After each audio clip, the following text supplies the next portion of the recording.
Unha cuestión, a mí o que me gustaría, por iso dicía antes que había que pasar do discurso á práctica, non? A mí o que me gustaría é saber cal é a posición de Anova. Infelizmente ainda non o sei, porque eu estou escoitando unhas cousas a Luís que non se corresponden coa práctica da Anova.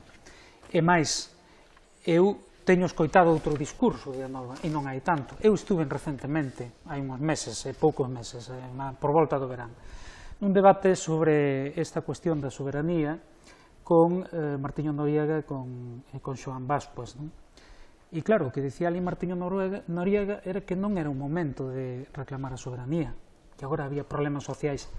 Perdón, este foi o seu discurso, que non era un momento, que ele estaba pola soberanía, pero non era un momento de reclamar a soberanía porque había problemas sociais que había que atender, e que eses eran os urxentes.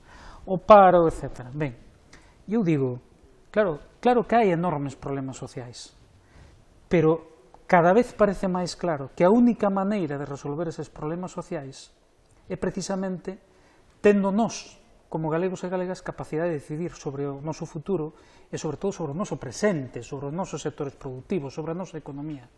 Acabamos de ver como se lle regala os aforros dos galegos e das galegas a un banco venezolano despois de financiar o saneamento todos con cartos públicos.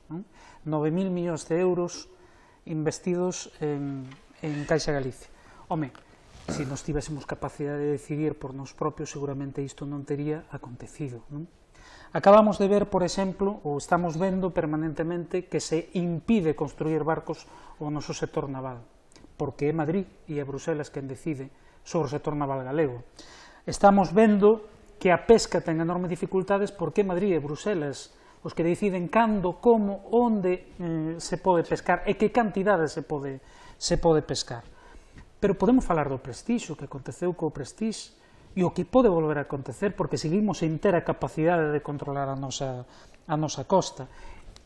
A inmigración xuvenil, mesmo os desafiuzamentos, porque a única maneira de romper con este sistema neste momento é precisamente a partir de asumir a xestión dos nosos propios intereses con soberanía. Por tanto, a prioridade é a soberanía porque é a única maneira de resolver os problemas sociais.